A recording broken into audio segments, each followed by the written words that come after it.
Okay, hello everybody. Be welcome to your English class. We are at the beginning for a new week and we are going to start the class reading a new versicle. Okay, let's continue with Matthew. And now here we go to Matthew chapter 5, versicle number 22. And the Lord said to us, but I promise you, if you are angry with someone, you will have to stand trial. If you call someone a fool, you will be taken to court. And if you say that someone is worthless, you will be in danger of the fires of hell. Well, this is according to the contemporary English version. And the value for this week is another phrase, and it's going to be, don't get angry. Don't get angry. Bienvenidos, gracias a todos por conectarse. Estamos dando inicio a la clase de este día y veremos pues el nuevo versículo que vamos a estar revisando, que es Mateo 5:22. Reina Valera nos lo plantea, pero yo os digo que cualquiera que se enoje contra su hermano será culpable de juicio. Y cualquiera que diga necio a su hermano será culpable ante el concilio. Y cualquiera que le diga fatuo quedará expuesto al infierno de fuego. Para esta semana, en términos del inglés, hemos puesto la Biblia en inglés versión contemporánea. Esa es la Contemporary English Version, que nos dice, but I promise if you are angry. Y con esa palabra vamos a iniciar. Enojo, angry. Bueno, el término angry quizás se nos hace más familiar o más cotidiano hoy en día por la saga de videojuegos y luego películas conocida como Angry Birds, ¿verdad? Los pajaritos enojados. Es un adjetivo, ¿verdad? Es un adjetivo para describir una emoción, ¿verdad? Que se produce en nosotros, que es el enojo. Ahora, en inglés se nos plantea como don't get angry, porque por sí solo, ¿verdad? Vamos a verlo como, en este caso, como ponerse enojado, como ponerse enojado. Aunque debemos de analizar el contexto de get, pero get se relaciona en este sentido con los feelings y las emotions. Claro, cuando vamos a ver la definición de get como un verbo, lo encontraremos pues como la acción de contener, de conseguir o obtener algo. Es la traducción más común para el verbo get. Pero get es uno de los verbos más importantes en el inglés porque se usa para muchas cosas, para muchos significados diferentes a obtener o conseguir algo. Una de las aplicaciones de get tiene que ver con el momento en el que alguien, en español nosotros decimos se pone triste, se pone feliz, se pone enojado y lo vamos relacionando a esas cosas. Entonces, ese se pone en el inglés se utiliza el verbo get. Si yo quiero decir que él se puso happy, diríamos he gets happy. Él se pone feliz. O si yo quiero decir que ella se puso triste, diríamos she gets sad. Aunque se puede usar el verbo to be, como por ejemplo para decir I am happy, pero hay diferencia entre decir I am happy y I get happy. ¿Cuál es la diferencia? Bueno, que con el to be estoy diciendo, bueno, estoy así, ahorita estoy así, pero cuando usamos el get, significa me puse, me pongo, es el cambio de ánimo. O sea, el verbo get en esta situación se utiliza para decir que paso de tener quizás cero emociones a tener una emoción muy fuerte o de cambiar mi mood, es decir, mi estado de ánimo. Ahora, tomando en cuenta eso, podemos ver algunas definiciones para el verbo get, porque recuerden que angry no es un verbo, es un adjetivo. Entonces, aquí tenemos lo que sería get, en primer lugar, nos dice to reside or come to have possession, years of enjoyment, y nos da ejemplos, to get a birthday present, to get a pension. Esto es como recibir algo. O sea, aquí get significa recibir un presente, un regalo de cumpleaños, recibir una pensión, dice. El número 2 nos dice to cast, to be in one's possession, to see it in having, available for one's use or enjoyment, like obtain or acquire. Este sería más obtener o adquirir algo. Dice, to get a good price after bargaining. Obtener un buen precio después de estar regateando. Obtener o conseguir. Luego dice, to get oil by drilling. Las personas estas que trabajan abriendo pozos petroleros, ¿verdad? Drilling es perforar, entonces get oil es como conseguir crudo, ¿verdad? El crudo, el petróleo crudo, conseguir petróleo crudo después de estar taladrando, conseguir, obtener. Get information, conseguir información, obtener información. Ese sería uno de los usos. Hay más usos. Por ejemplo, nos dice to come to a specific place, like to get home. Se puede utilizar como sinónimo de llegar a un lugar. To get home late, llegué a la casa tarde. Get school, get to the office, whatever. Podemos decir que es sinónimo de llegar o alcanzar un lugar físico. También es to succeed, become enabled, or maybe permitted. Nos dice que es como decir que algo se logró. Aquí está, you get to meet a lot of interesting people. Es como un goal, como un objetivo. Tienes que conocer. You get to meet. Es como un have. You must. Tienes que conocer a muchas personas interesantes. Incluso aquí se puede usar para cuando decimos de get a job, to get a job, que sería conseguir un empleo, obtener un empleo. En ese sentido también se puede utilizar. Luego están los usos como nouns, pero estos no nos vamos a meter mucho porque no es nuestro interés. Vea, pero puede utilizarse, por ejemplo, como nombre también. Aquí hay algunos sinónimos, ¿verdad? De get. Luego quiero que veamos algo más interesante. Hay idioms con get, que la mayoría son relacionados, por ejemplo, a frases verbales, ¿verdad? Aquí nos habla un poco del origen de get, que viene del Old Norse, que está relacionado un poco al verbo forget. Por eso forget y get casi iguales, ¿verdad? En la última parte, forget de olvidar y get de conseguir. Aquí van más sinónimos, ¿verdad? De como obtain, acquire, procure, secure. Pero quiero que vayamos más adelante a donde hay una serie de frases. Veamos por acá.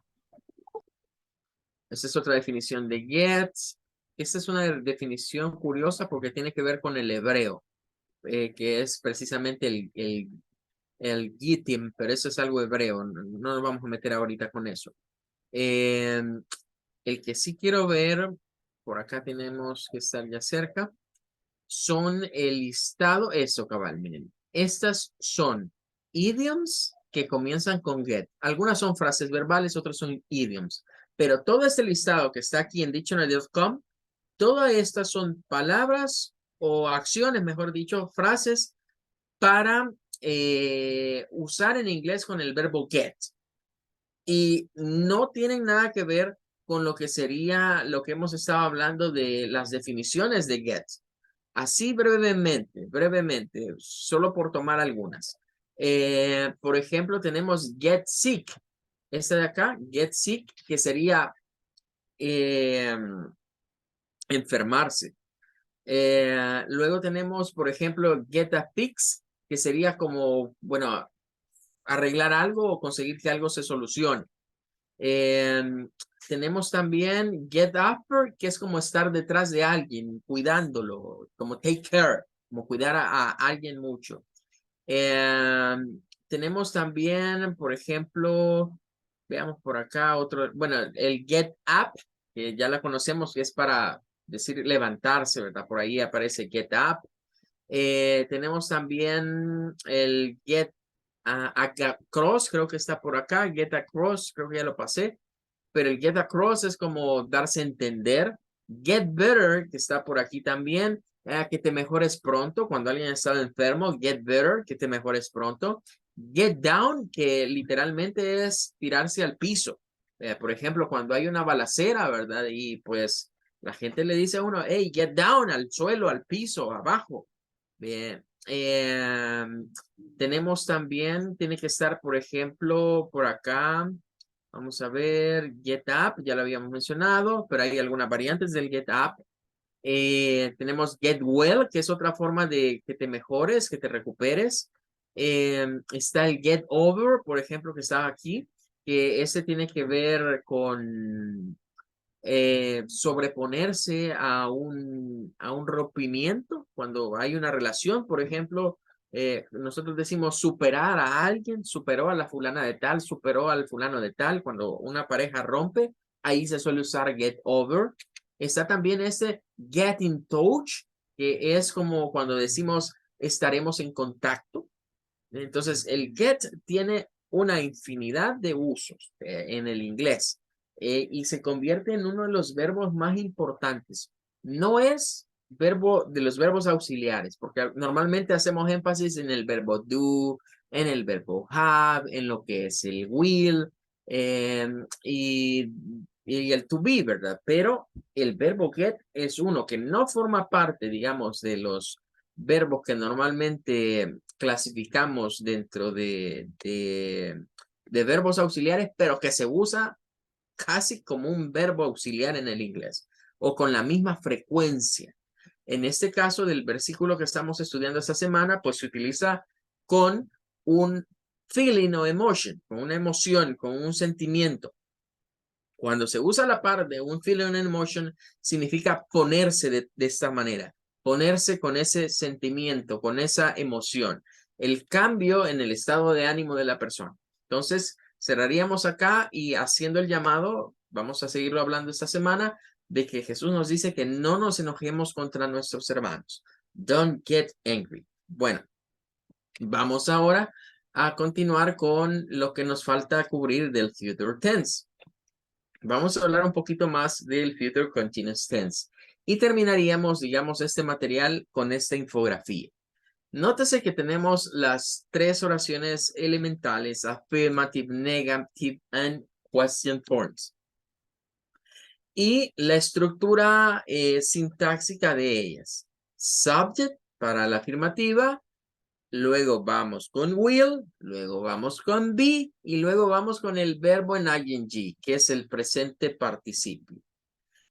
Esa es la estructura elemental, pero luego sobre ella podemos agregar lo que son complementos. Uno de esos complementos, o habitualmente vemos que uno de estos complementos es el hecho de referirse a una expresión de tiempo para ubicar a las personas en ese futuro. Otra situación es hablar de algún elemento que dé más información o una información extra a la persona a la que le estamos hablando. Aquí tenemos otra vez el verbo singing, que sería cantando. Entonces, si decimos I will be singing, tenemos yo estaré cantando.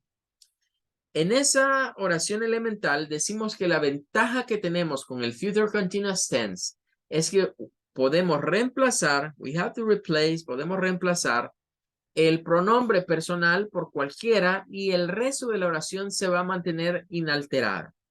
Puedo decir, you will be singing, he will be singing, she will be singing, we will be singing, and they will be singing. Y la oración es la misma. Y eso es lo que le da la facilidad, digamos, a este tiempo verbal, que el sujeto es el único que va a cambiar de acuerdo a la oración en general. El will be será igual para todos los sujetos y el ing de la misma manera. El complemento de esta oración dice in the concert tomorrow. Podríamos verlo como que in the concert, es decir, si yo digo I will be singing in the concert, pues hasta allí sería una oración con un complemento. Pero si le decimos tomorrow al complemento, estaríamos agregando una expression time o un adverbio de tiempo que lo que estaría indicándonos es cuándo se desarrollará esa actividad, en qué momento del futuro. Debemos tomar en cuenta que con el Future Continuous Tense, al hablarlo de esa manera, estoy dando el máximo grado de seguridad que puedo representar para una oración en futuro. Porque como lo hemos planteado, yo puedo tener la intención de hacer algo, pero el futuro es incierto.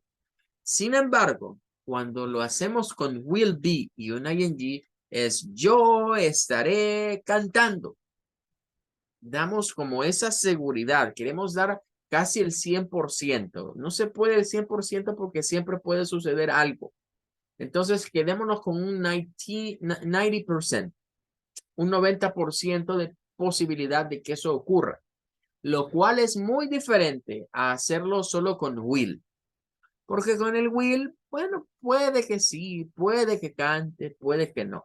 Si decimos, I will sing in the concert tomorrow, cantaré, puede que sí, puede que no. Pero si digo, estaré cantando, sería como con esa voluntad férrea de que eso se hará. Igual sucede para la parte negativa.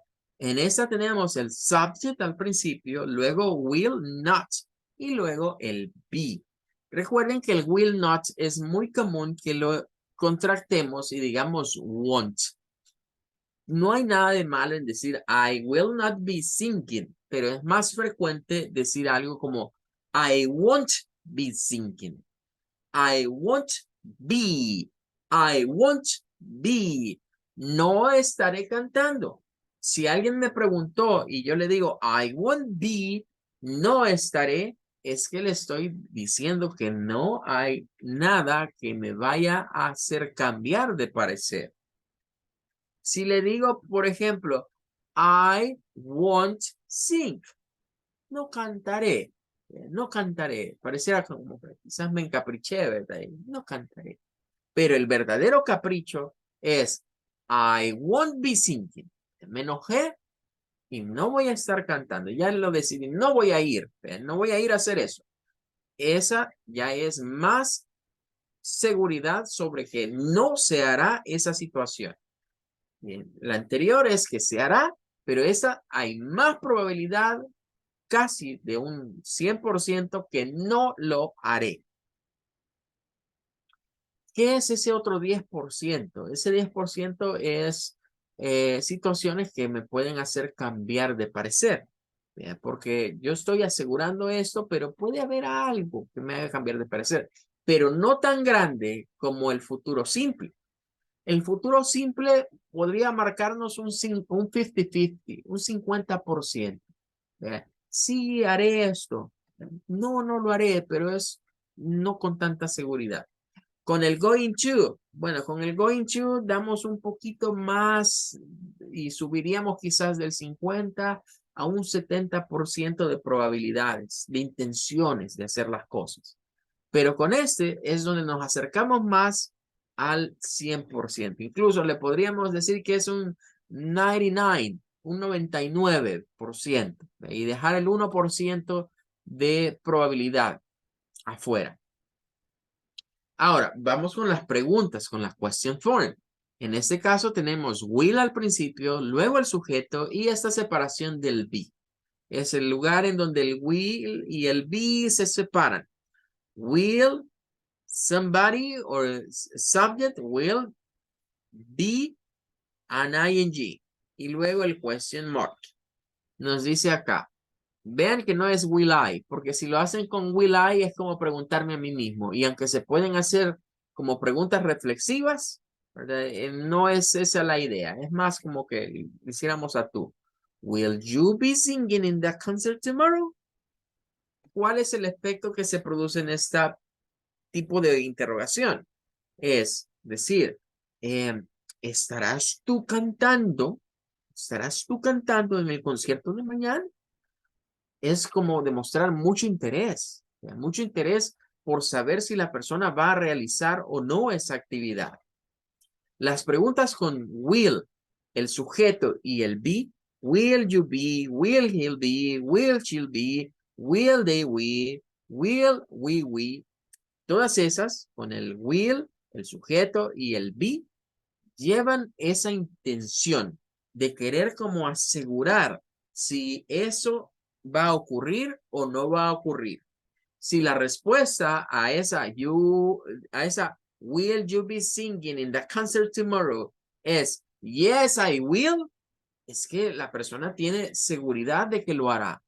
Pero si nos dice no, I won't, es que no lo hará y hay una posibilidad muy amplia de que no lo realice. Ahí es donde debemos de ir distinguiendo entre el futuro continuo y lo que vendría siendo el futuro simple. Esa es una de las partes en las que debemos de distinguir. Por otro lado, la definición de simple y continuo nos indica de que ese momento de cantar no es eterno, que ese momento en el que va a cantar es un concierto y ese concierto va a tener un time, una hora de inicio y un time to finish, un time to begin y un time to finish, una hora de inicio y una hora de finalización. En esta oración no se nos habla, pero está implícita.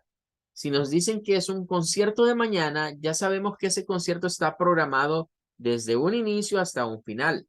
Entonces, cuando estamos hablando de situaciones que se estarán desarrollando en el futuro y tenemos ese espacio, ese bloque, ese periodo de tiempo, es donde se aconseja utilizar el futuro continuo, ya que en el futuro simple, con will, por ejemplo, no nos interesa el periodo de tiempo. Nos interesa saber qué es el futuro, pero no el periodo de tiempo que durará en el futuro. En este sentido, precisamente esa es la característica de todos los verbal tenses continuous o progressive que sirven para narrar hechos en intervalos de tiempo específico. Tanto el pasado como el presente como el futuro sirven para la misma situación. De hecho, el del presente a veces decíamos que se traslapaba un poco hacia el futuro cuando se usaba el continuo en acciones que están viviéndose en el presente, pero que van a terminar en un futuro muy próximo. Aquí la diferencia entre el futuro continuo y el presente continuo es que por lo general estas apuntan a que estamos hablando en el presente, pero el futuro está más adelante. O sea, no es el punto de partida necesariamente en el presente, pero sí vimos, ¿verdad?, que había una posibilidad de expresar el continuo cuando la acción ya la estoy realizando acá y pienso que estaré haciendo esto toda la mañana, estaré haciendo esto toda la tarde, estaré haciendo esto toda la noche. Ese tipo de expresiones sí se van con Future Continuous Tense y encajan en este bloque en el cual partimos del hecho de que es un periodo de tiempo que comienza en el futuro, termina en el futuro, o comienza en el presente y termina en un futuro. Ahora, vamos a irlos viendo individualmente. Nos dice el usage y el example. Dice la primera parte, to describe interrupted action in the future. Uno de los usos que tiene el futuro continuo es describir interrupciones o acciones interrumpidas en el futuro. Esa es igual que en el pasado. Recordarán que en el pasado usábamos precisamente el pasado continuo cuando habían acciones que se estaban desarrollando en el pasado que eran interrumpidas por otras. Y allí mezclábamos la acción en pasado continuo con una acción en pasado simple. Aquí ocurre algo similar. Vean lo que está ahí en el ejemplo. Dice, when you come tomorrow, they will be playing tennis. Nótese ahí el uso nuevamente de la cláusula when, que se usaba también para el mismo caso cuando estábamos en el pasado simple. Dice, when you come tomorrow, cuando tú vengas mañana. When you come tomorrow, they will be playing tennis. Ellos estarán jugando al tenis. Ahí tendríamos una acción, ¿verdad?, que va a ser interrumpida en el futuro. ¿Cuál es la acción que se está desarrollando? Ellos van a estar jugando eso cuando tú llegues. Ahora, nótese que el when you come tomorrow es una expresión que aparentaría un presente simple. Cuando tú vengas mañana. Pero al verlo de esa manera, por tener el tomorrow, sabemos que el verbo come no es tú vienes, es tú vengas. Es una especie de futuro. ¿Bien? Es más, si quisiéramos ser un poquito más específicos, diríamos, when you will come. Cuando tú vengas, tú llegues, podríamos traducirlo, mañana. pero no es necesario porque ya el tomorrow absorbe esas veces de la conjugación en el caso del inglés. Luego tenemos otro ejemplo y es to express action in progress at a specific time in the future. Eso es lo que estamos explicando hasta el momento. Acciones en el futuro, intervalos en el futuro que se estarán desarrollando en horas específicas. Y dice, at 12 o'clock tomorrow, we will be having lunch at the school. A las 12, dice, en punto de mañana, nosotros estaremos almorzando en la escuela. Entonces, nótese que estamos partiendo del hecho. Bueno, la hora del almuerzo, pues es una hora pongámosle que es de 12 a 1, si fuera la hora completa. Es un periodo de tiempo en el futuro en el que eso se va a estar desarrollando. No se nos indica cuándo va a ser el final, pero se puede asumir cuándo será, porque es una actividad cotidiana. Entonces, de alguna manera implícito está el tiempo en el que esa termina y comienza. Luego dice, to refer to actions that are happening now and are expected to continue in the future. Esa es la que explicamos, ¿verdad? De que se parte del presente y no sabemos cuándo terminarán o tenemos quizás más o menos una idea de que vamos a estarlo haciendo todo este tiempo o durará tanto tiempo. Esa es la expresión con estas. El ejemplo dice, unfortunately, sea levels will still be rising in 20 years. Ahí tendríamos el will be aplicado a rising, de elevar. Nos dice, desafortunadamente, los niveles del mar estarán creciendo, estarán elevándose, dice, dentro de 20 años. Es algo que se prolonga desde ahorita hasta que lleguen los 20 años. Ahí estaría. Toda actividad donde usemos palabras como wall, entero, ¿verdad? Wall afternoon, wall morning, wall evening, wall night, que son los periodos de tiempo, se suele utilizar esa expresión, ¿verdad? Del futuro progresivo. Luego nos dice, to ask question politely about the future. Para hacer preguntas con cortesía sobre el futuro. Dice, le podemos preguntar a alguien, will you be bringing your friend to the party tonight? ¿Estarás trayendo a tu amigo a la fiesta esta noche? Si quitamos esa estructura y preguntamos solo con el will, diríamos algo, will you bring your friend to the party tonight? ¿Traerás a tu amigo a la fiesta? Pareciera como que estamos enojados, como que estamos reclamando. Entonces, cuando hacemos preguntas con will you be, will he be, will she be y el ing, le damos como ese toque de cortesía, de preguntar como con mucha amabilidad. Will you be studying tonight? ¿Vas a estar estudiando esta noche?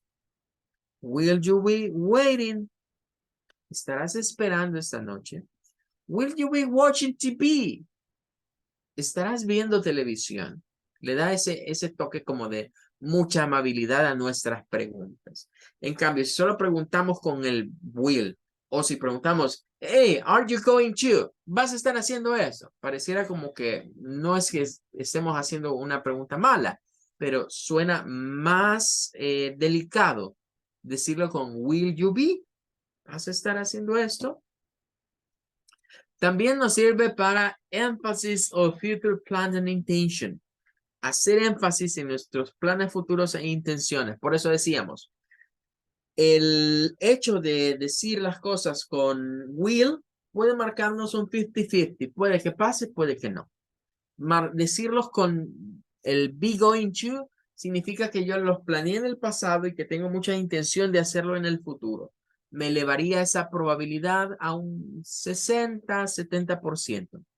Pero si yo quiero dar énfasis, seguridad en que eso en el futuro se hará, usamos el progresivo del futuro. El ejemplo dice, he'll be coming to visit us next week. Él estará viniendo a visitarnos la próxima semana. Hay seguridad. Por eso dice, énfasis en los planes futuros y las intenciones. Quiero subirle ese nivel que llegue casi al 100. Vamos con este verbal tense.